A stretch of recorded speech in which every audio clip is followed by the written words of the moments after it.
candidates, voters, and patrons.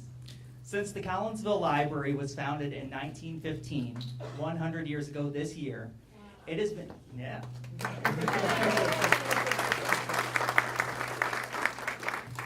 It has been our goal to help educate patrons and help them educate themselves. Tonight, it is our goal to help educate you about the candidates running for the upcoming elections for City Council, School Board, and Mayor. Each candidate will have the opportunity to give a 1-minute opening statement and then be able to answer questions that were prepared by our committee. Replies to these questions can last up to 1 minute each. Audience members, you were also invited to submit questions. They have been weeded through, and some of them will be used tonight. While we do want this evening to be informative and educational, we also want it to be somewhat fun and entertaining. So after the serious questions in each round, we're going to have a handful of rapid response questions for the candidates, which candidates will be able to answer in just a few words. Following the rapid response round, we will allow each candidate to give a closing statement, which can be up to 2 minutes long. To help you all stay on track and to guarantee that we're not here until midnight, we will have a volunteer with a timer in the front row, and she'll hold up a sign letting you each know when you have 15 seconds left for your replies and when to stop. One thing that we want to note real quick is that we have also put together a brief voting guide. Aline has kind of spearheaded that. And we have posted it on the Collinsville Library's website, on the Chamber's website. It's on Facebook. It's a fair, and balanced brief voting guide if you want to look through it. So our library website is collinsvillelibrary.org. The Chamber's website, discovercollinsville.com. All right, so yeah, check it out. Okay, we're going to go ahead and get to the mayor segment, and we're going to begin with introductions. And, oh man, it's backwards. I can't handle this. We'll go ahead and start with Miller. We'll stick with alphabetic. With me? Yes. Oh, we're working the other way now. Okay. Well, thank you all for being here this evening. I think you'll agree with me. It's been very interesting listening to all of the answers, but more for me, listening to all the questions, because we've had varied answers. I would like to thank the library and the Chamber of Commerce for putting this event on. And I would like to thank you for being here, because it shows that you're interested in what's going on in our community. And we have a great community. Being the mayor has been a privilege for me many times over. I was employed in the city for 31 years, and my past 10 years of being on the council, and 7.5 of those being the mayor. It's been a privilege and an honor. Thank you. Thank you. Mr. Tognerelli? I want to thank everybody who was involved in putting this forum together. I'm Mike Tognerelli, a lifetime resident of Collinsville. I've been involved with the city of Collinsville since 1973, beginning as laborer in the street department, working my way to director in 1993, stayed there until retirement in 2010. During that time, I managed multi-million-dollar budgets yearly, never going over budget. I spent my time with the city learning all aspects of city operations, assisting most departments with projects or issues at some point in time. From this learning process of over 40 years, I believe I've gained the ability to feel the pulse of the community. I recognize the positive and negative issues within the city. In 2011, I was elected to the city council. During my term, I have never voted to increase property taxes.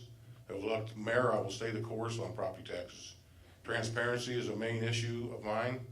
I plan on keeping the citizens of Collinsville as informed, as educated as I possibly can. Thank you. Thank you.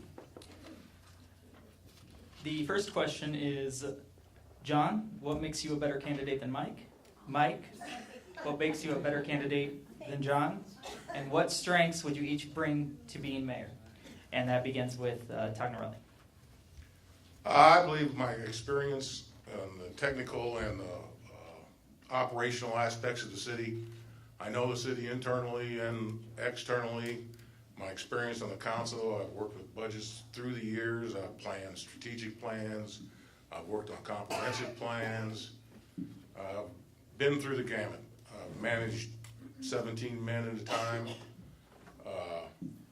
We've got many issues coming up, such as the water plant construction, which I'm very proud of, and I feel my technical abilities would be a major aspect and would give me one step up on my opponent. Thank you. Thank you. Mr. Miller? Unfortunately, the mayor's job is not a hands-on job. It's not a technical job. It's a leadership job. It's a leadership job of the community, of the council. The mayor is one vote on the council, but he's also the liquor commissioner, and he has a responsibility to be a regional leader as well, and reach out to those other communities and the other organizations in the region. First and foremost, it's what we do in our community and maintain what we have. But I think leadership is the biggest thing. You are the chairman of the council meetings. You need to be focused. We have to be unified on the council.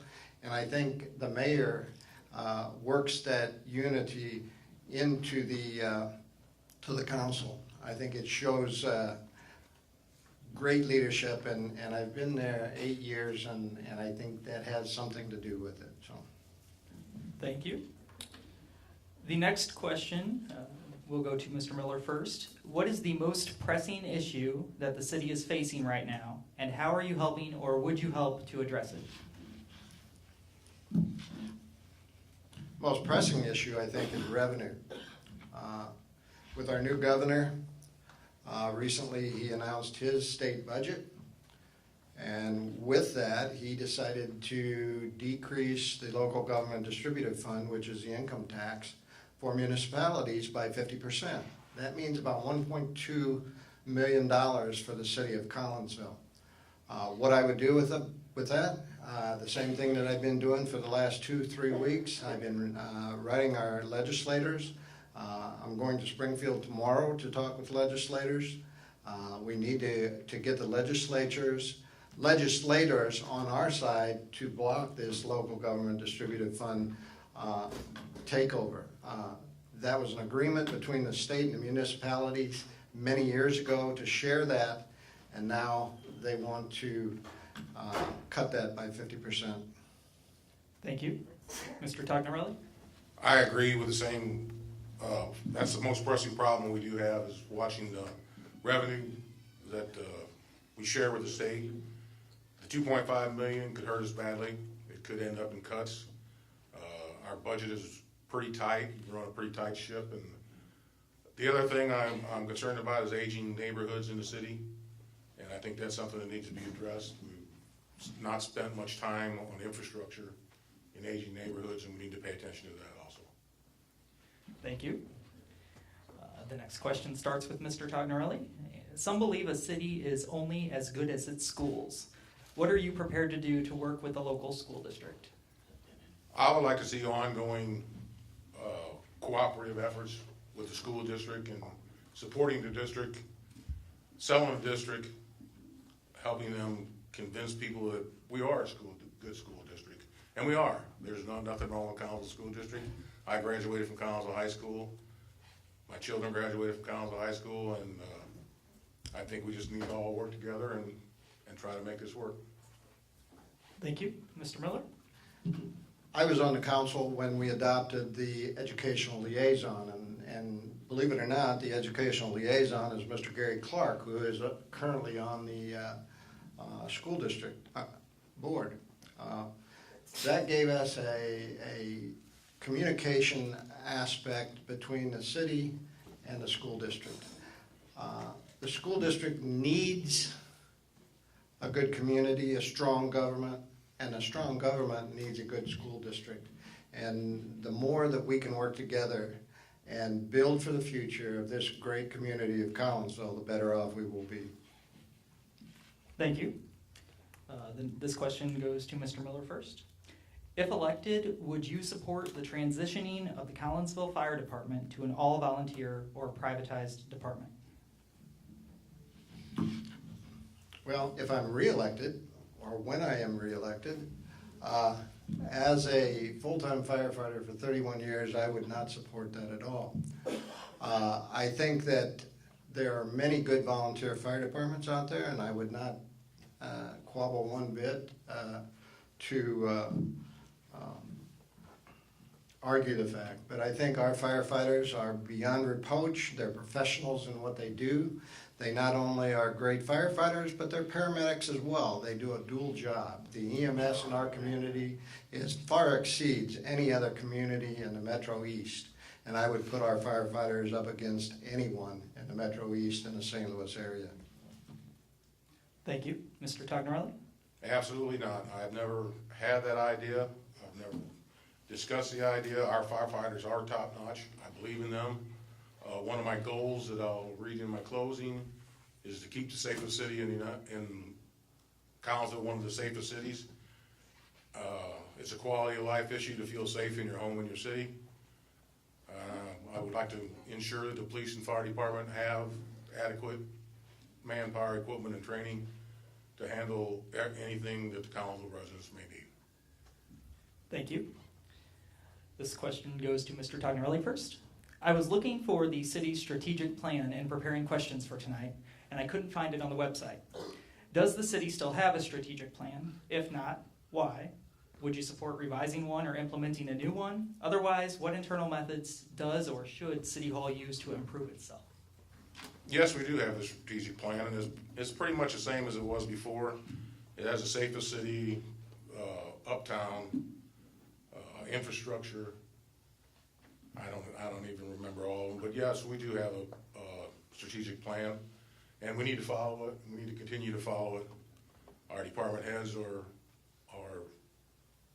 briefed on it on a regular basis, and all of our goals should be planned in that direction. Thank you. Mr. Miller? 10 years ago when I ran on a platform of a strategic plan on knowing where you wanted to be 5, 10, 20 years from now. I was blessed with a council at the time that saw the merits in that, and in the first 4 years of my career on the council, we adopted the first strategic plan. However, it was a cookie-cutter plan put together by a gentleman that does that for a living. But you have to remember, a strategic plan is a living document. It goes from year to year to year, and as things change, so does your plan have to change. We have to stay up with the times. We have to stay on track on making our community the best community that we can, and by adapting that plan to today's standards and today's technologies, that's where we have to go. So a plan is a living document that changes year to year. Thank you. The next question is, it's kind of lengthy. I grew up in Collinsville. I work in Collinsville. I bought a house in Collinsville last year. At the end of most weeks, after I'm done paying the bills, I usually have a few dollars of disposable income to spend. But more often than not, it seems like our family ends up spending those dollars in Edwardsville or Fairview or O'Fallon or St. Louis because of their stores, restaurants, and entertainment. That being said, what are your views on economic development citywide? Do you think it's going well? If not, how do you propose to attract more businesses to open their doors in Collinsville so that people like me will want to keep our disposable income in town? That goes to Mr. Miller first. First of all, thank you for living in Collinsville. Thank you for being employed in Collinsville. Thank you for raising your family in Collinsville. And I'm sure Unit 10 will thank you for going to Unit 10. Economic development is very important in our city. Unfortunately, our boundaries are pretty much deadlocked. We can't grow. So the things that we've accomplished over the last 10 years, number one, down on 157 with the Walmart, Home Depot, and Eastport Plaza. We are continuing. We have just signed an agreement with Monet Development to bring in a major new development in Eastport Plaza. So community development and that type of development is very much important, and we're constantly seeking out new people that want to come to the city of Collinsville. Thank you. Mr. Tognorelli? I think economic development is the key to the survival of the city. I think at this point in time, we're ready for residential development. I think that's why we're not having commercial development. It's been pretty stagnant for the last few years. Without the rooftops, stores study, they take studies, they know how many rooftops are here, they know how many people here, and they know how many people are gonna shop there.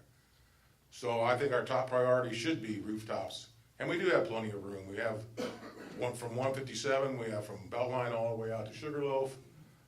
We have plenty of room for developments. There's internal development at the end of Summit, the old sewer plant property where there's a potential subdivision, and I saw plans for over 80 houses there.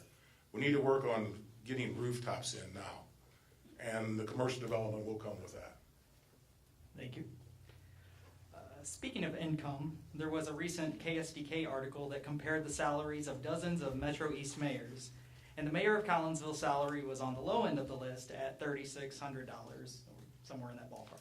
Should the mayor of Collinsville be paid more? And that goes to Mr. Tuckerell. I'm not running for this job for money. It's pretty obvious. I've been dedicated to the city of Collinsville for 42 years. I'll stay dedicated to the city of Collinsville. I hope I will be elected, and it's not about the money. It's about the love of the community, the love of the people in it, and your dedication. Thank you. Mr. Miller? Is that all I make? Gee, my check goes straight to the bank. I thought I got more than that. No. I think it's very important to remember, we had a strong mayor commission form of government 20-some years ago where the mayor made $15,000 or $20,000 and each council member or commissioner made $8,000, I believe. And when we went to the city manager form of government, we dropped the salaries down for mayor and council because they were part-time. And I think with that being said, I think the pay commensurates with the job that they do. However, times are getting in more, and the mayor does spend a lot more time out in the communities and doing regional work than the council does. So I appreciate what I make. Thank you. This question goes to Mr. Miller first. The Miners Institute Foundation is making progress toward restoring and reopening the theater. Would you support any city funding ever being contributed again? First, I'd like to congratulate the new Miners Board for what they're doing. They have taken a building that was very bad shape, and they've brought in volunteer help, and they've done great things. That is the jewel of our community. That is what our forefathers, the miners, did and created for this community to make it the jewel of the uptown or downtown, whichever side you're on, since that was a question, is very important to me. I think if the position came to the council again and the Miners Foundation was in great need, I think if TIF was available and they had a reasonable use for the TIF money, I would be very happy to vote in favor of that. Thank you. Mr. Tognorelli? A few years ago, when it came to the council to give CARD the last $100,000 for Miners Theater, I was the only councilman to vote no, because I knew CARD wasn't going to use the money properly. I argued, and CARD finally came up with some money for Miners Institute, and Miners Institute have worked very hard to use the money wisely. They've raised a lot of money. I agree, Miners Theater is the gem of downtown, and I would be, with their efforts and with the improvements coming, I would be 100% behind TIF funding to make future improvements to Miners Theater. Thank you both. This question goes to Mr. Tognorelli. What will you do to help better communicate with the citizens of Collinsville? Transparency is a pet of mine. I do ask more questions, or a lot of questions and technical questions at the meetings of department heads when they're talking about projects. The other council members sort of lean on me for that kind of technical help because of my background. There's not anything against anybody or about anybody. It's just I've been in a position to learn different things about the background of the city than other people. Lost track. Thank you. If you're done. Communication is a big issue. Communication with the citizens. We do have a newspaper for a little thing that used to go out to every water account, but unfortunately it saw its demise because of money problems. It cost money to mail it out. Now it's on the website, and it's a internet type of newsletter. That gets a lot of information out to our residents, those that want to know. My phone is listed on my business card. It's listed in the website. I'm available anytime to communicate with any citizen about any issue. I am very much trying to ask our directors when they present something to elaborate so that the community can understand what we're talking about. Thank you. The times are changing. If the opportunity came up in the next few years for Collinsville to make additional revenue off of a marijuana dispensary, would you be prepared to support it? And that goes to Mr. Miller first. I wasn't 100% support of it, only because it was medical marijuana. Put yourself in this position. If you had a child that has a seizure disability, and the medical marijuana and the oil would help that child get through those terrible, terrible seizures. And as a paramedic, I saw children in those seizures, and I've seen the parents deal with that. Anything that would relieve the pain and suffering of not only a child but an adult with the use of medical marijuana, I would support it 100%. We were in the running for a dispensary here in Collinsville. Unfortunately, Sojay got it, but I was 100% behind it. Thank you. Mr. Tognarelli? Please repeat the question again. Yes, sir.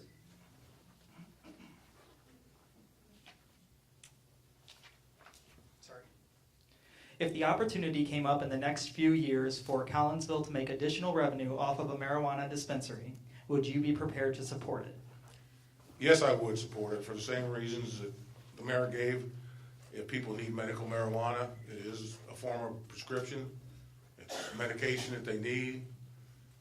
It can help in all kinds of ways. And also the revenue generated by it is a big, what do you think every community is after those distribution points for? I mean, there's millions of dollars to be made in those, and it'll be a giant revenue increase for the city of Collinsville. It's not all about money, it is about helping people, but the money is a nice incentive. Thank you. You each have a long storied past in and with the city of Collinsville. Correct me if I'm wrong, but John, you were a Collinsville firefighter for over 30 years. Mike with the street department for almost 40 years. After retiring, you each went on to serve the city on the council. So the question is, what is the project that you are most proud of leading and why? And that goes to Mr. Tognarelli first. I think the project I'm most proud of leading is the Spring Street project. It took me 15 years to get funding for that project, and it started off into 2 phases. It was about a $7 million project. We had $5 million in grants between MFT and Madison County. We came up with the other $2 million. It was a dangerous road, a major connection between Illinois 159 and Lebanon Road. At that time, it handled about 1,200 cars a day. Now it's up to 2,000 because people use it. I managed that project. I was resident engineer on the project, and it was the last project that I completed. I'm very proud of that project. Thank you. Mr. Miller? There have been so many projects over the last 10 years, I can't put my finger on just one. The streetscape programs, the new firehouse, the new police station, the new wastewater treatment plant, the upcoming water plant. We have done things in this community over the last 10 years that have increased the infrastructure, the ability for our community and our citizens to shop here back in town again. How can you put your finger on one thing when there's so many things that we've accomplished? We've done such great things and stayed on budget and stayed within our revenue stream, and this year is no excuse. We've managed to generate 97% of our goal revenue while we're maintaining our 96% of our budget. Thank you both. All right, we have some questions from the audience. Some of these are the same as earlier. They apply to the city council and the mayor. The first one, which seems to be a hot issue, is do you plan on reinstating limb pickup? A lot of people have asked. I don't know. Does that go to me first? That goes to you first, Mayor. First of all, when we took away the limb pickup, we were going through a downturn in economics in the city. We asked all of our labor unions to take a pay freeze for 1 year, which they all gratefully did. But we had to free up some revenue in the city some way to make ends meet. With only 25 to 30% of the community using the limb pickup, it was the obvious thing to cut. One of the other things on the list was the senior citizens bus, and that was used by much more citizens, and we didn't want to do that. If revenue was available on an occasional basis, I would recommend that we could do that. However, it would be on a revenue, positive revenue basis and a time type situation. Thank you. Mr. Toccarelli? No, I would not want to reinstate the limb pickup. I managed that, I started it, it was my idea, and I'm sorry for that. I hate to say that I wouldn't. But I know what it took. It took 3,000 man hours per year for less than 25% of our residents to take advantage of it. And what it did is take 2 men, basically that's 2 men all year, out of the street department and kept them from doing work of the street department, replacing sidewalks, curb and gutters, maintaining streets. It also, I would be in favor of putting dumpsters back down at the street department garage. I think we should give the citizens some kind of relief in the fall and in the spring, a couple times a year. And we can do that now. It's not a question of revenue, it's a question of service and manpower. Thank you both. This is an audience question as well. What is your plan to continue the Garden District and the Uptown project? And that goes to Mr. Toccarelli first. One of my council members, my fellow council members, called me a visionary when I brought up the parking lot at the post office, and I still have a vision of the Garden District. When that Martha Manning building comes down, it is the city's goal. It's in our comprehensive plan, our 20-year plan, to buy that whole block. I mean, let's have a vision for Collinsville. Let's talk about it. Let's have some dreams. Tear down the whole block, buy it. The plan is to put businesses below with lofts above. Why can't Collinsville do that? Everybody thinks Collinsville is not capable of doing what other cities can do. I'm tired of hearing what other cities can do. I want to know what Collinsville can do. We're capable of doing it. Let's go for it, and let's get it done.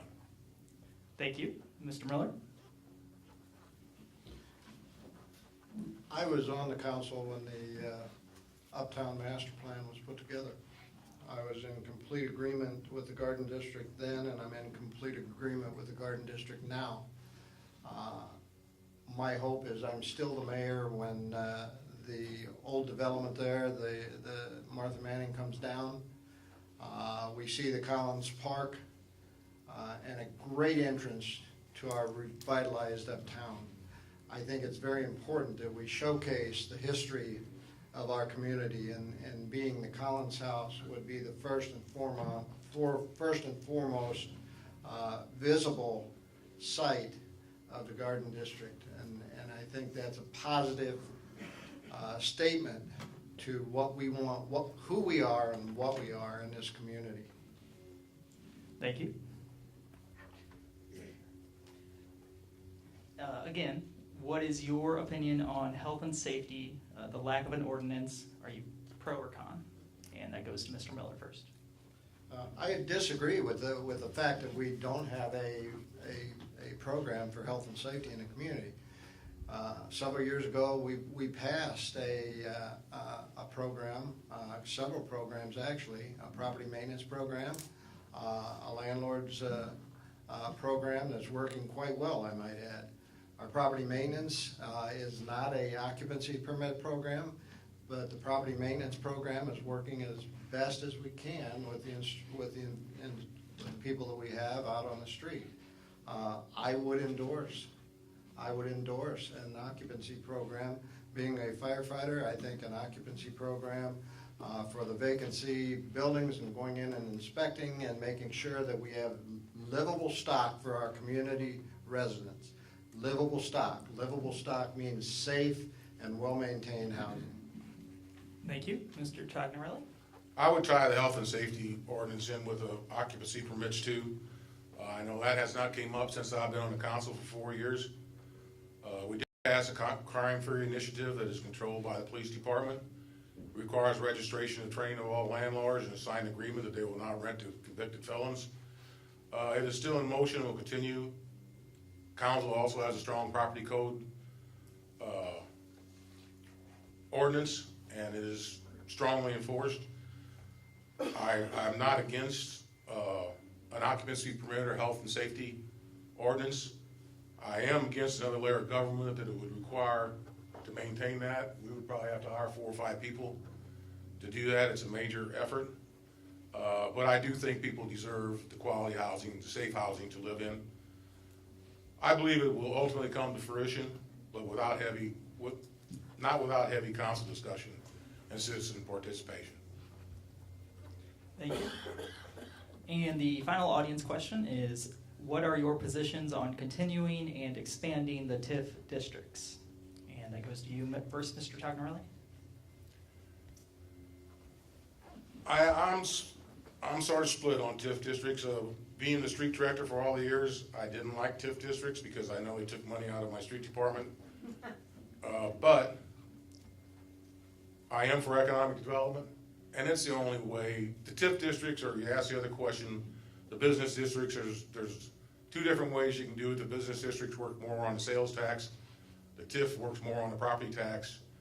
I would be in favor of TIF districts in certain areas. The St. Louis Road was a particular question you asked. Everybody thinks we're talking about St. Louis Road on top of the hill, which was included in that. But actually, St. Louis Road was started at 255. In fact, I would like to see it expanded to Fairmount Racetrack and come up the hill. Let's go the other direction. That intersection of 255 and Collinsville Road, or St. Louis Road is what it's called, is a hot spot and prime for development. But we had no incentives to give people. And without the TIF district, we can't do it. Thank you. And Mr. Miller? TIF and business districts are a tool that the state government gives us to use for the benefit of our community. TIF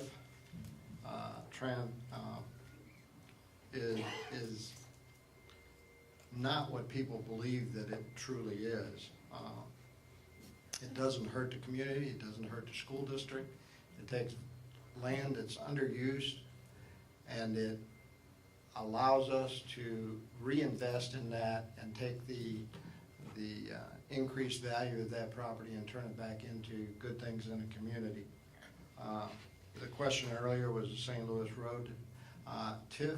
I think that's a viable entrance to our city, and right now it looks pretty bad. I think we need to improve that area, and I think TIF would work very well in that area, and that, as Councilman Tognarelli stated, the lower area down below the hill is prime candidate for that as well. Thank you both. Now time for our rapid response round. First question for Mr. Miller. Purple. Oh. Uptown. Fridays or fifth quarter? What did you say? Apparently something wrong. Fridays or fifth quarter? Yes. Same answer.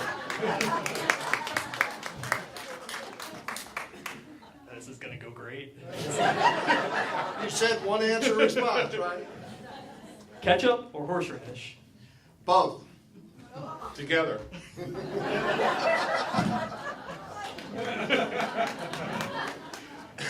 Woodland Park or Glidden Park? That goes to Mr. Tognorelli, I believe. Woodland Park. That's a card question. 157 or 159? And that's Mr. Miller. Go to me.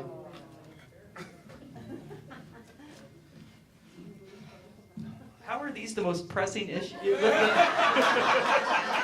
I don't understand. Can I define my answer? Go for it, if Tognorelli can. Yes.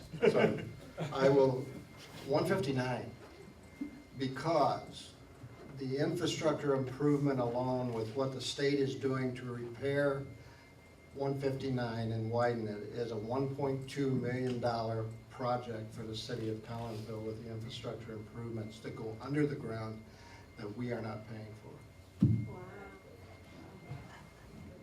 I too agree that 159 is. I've been involved with that project since conception, in the planning, design phases. I think when it gets done, there's a lot of empty lots, there's a lot of potential economic development there, and I think you'll see a boom on LI 159 when it's done. All right, and lastly, what is the last book that you read? That goes to Mr. Tognorelli first. Historic whitetails. And I am currently reading Matheny's Manifesto. All right, good deal. All right, that, well, actually, we have our conclusions left, and you each have 2 minutes for conclusion, and that would go to Mr. Miller first. Again, I would like to thank the library and the chamber for allowing us to answer these great questions. And most of all, I thank you for being here to listen to us babble and give us our ideas of an ideal community. There is no ideal community. We are what we are. We're here to try and make it better for everyone that lives here. And by doing so, we want to make it a safe community with qualified firefighters and adequate firefighters, qualified police officers and adequate police officers, adequate street department employees, and adequate sewer and water department employees. We have all of those, and they do a fantastic job. I thank them every day for the jobs that they provide for our citizens, and they do it relentlessly in cold weather, bad weather, whatever. Most of all, I'm thankful for our citizens who trust us to handle the day-to-day activities and make our community what it is today. I have never been so proud as to be the mayor of this great community, and I will continue to be proud if I'm so honored to be reelected. Not only have I dealt with Collinsville issues, but I've taken Collinsville outside of the community, and I've been in an organization called the Southwestern Illinois Council of Mayors, which I've served on the executive committee, and I'm just finishing my term as president. I've also served on the STARS board, which is the St. Louis area regional response system, which is a homeland security for our 8-county region surrounding the St. Louis area. So I've reached out, taken Collinsville to the outer boundaries of our city, and please grace me with your vote on April 7th. Thank you, Mr. Miller. And Mr. Tognorelli? I'd like to thank everybody for being here. That's the main thing. I'd like everybody to know my goals if I was elected to be mayor. I will always strive to make Collinsville the safest city in the area. It's a quality of life issue to feel safe in your own home and city. I will ensure the police and fire department are properly staffed, trained, and equipped to handle all of Collinsville residents. I plan to keep the city moving in a positive, controlled direction in residential and commercial development through long-term planning. I want strong code enforcement protecting all neighborhoods from blighted or deteriorating conditions. I will continue to support Fairmont Racetrack, and I will always support Gateway Center. I want to continue with the Uptown Revitalization Program. I will continue to work on a cooperative relationship between the city and the school district. I will pursue a long-term relationship with the Collinsville Chamber of Commerce. I will keep all benefits currently available to senior citizens, such as the shuttle bus and reduced garbage fees. I will always be available to citizens for discussions, comments, and concerns. To ensure they are properly addressed, I'll have open office hours for people to come visit. The infrastructure needs of our aging neighborhoods need to be addressed. I would propose that all revenue generated from our gaming machines be dedicated to that purpose. I'm not afraid to make the hard decisions, even if it involves change. I will ensure that all city employees are held to the level of integrity that I hold myself to. I'm proud to be part of our new water plant project. My experience enabled me to closely monitor this project until it's complete. This is a necessity to sustain the needs of our current residents and promote future developmental needs. I've taken time to understand the inside workings of the city during my 42 years of service. That has become a valuable asset at the city council level. I believe my years of hands-on experience in all city operations, as well as my technical ability and my leadership abilities, puts me a step ahead of my opponent. I feel I have more to offer the city in the years to come and wish to continue to serve the residents of this community, the city I love, as your next mayor. Thank you all for coming. Thank you, Mr. Tagnarelli. How about a round of applause for both of the candidates for mayor? Thank you to all of our candidates for being here tonight and sitting in the hot seat and answering our sometimes difficult questions. Be sure to either get out and vote on April 7th or beforehand by using the early voting sites in Madison and St. Clair counties. Thank you all, and good night.